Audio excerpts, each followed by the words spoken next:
Politique. Niger-Libye.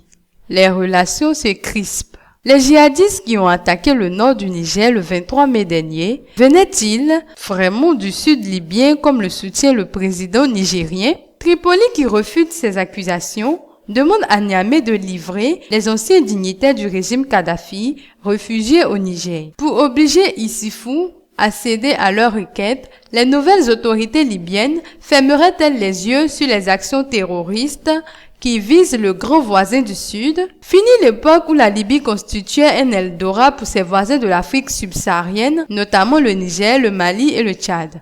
Depuis la chute de Kadhafi, des milliers de travailleurs de ces pays ont été renvoyés chez eux pour certains, tandis que d'autres sont volontairement retournés chez eux du fait de la guerre qui a chassé le guide libyen. Aujourd'hui, la Libye fait plutôt peur à ses voisins. Les derniers attaques des djihadistes contre Arlit et Agadez au nord du Mali ont, selon Niamey, été préparés depuis le sud libyen.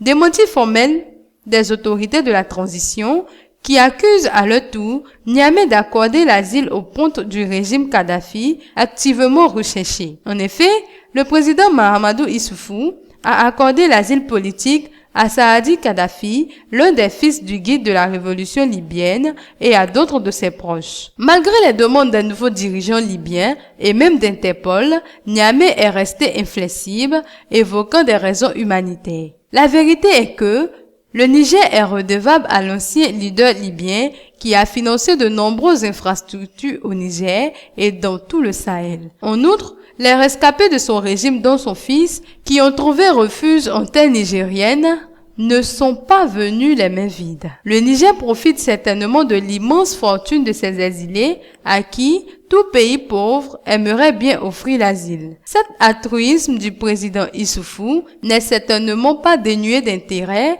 et c'est ce qui fâche Tripoli. En réaction à l'attitude du gouvernement nigérien, les nouveaux maîtres de la Libye ont visiblement décidé de fermer volontairement les yeux sur les actions des radicaux islamistes contre le Niger. Pour avoir la paix chez lui, Issoufou va-t-il lâcher ses encombrants hôtes? Ce n'est pas exclu, car si les autorités libyennes garantissent, comme elles le promettent, un procès équitable à ces exilés, elles pourraient obtenir leur extradition. La France, qui ne peut soutenir une autre guerre contre les djihadistes après le Mali, pourra mettre la pression sur Niamey afin qu'elle se débarrasse de ses rescapés du régime Kadhafi.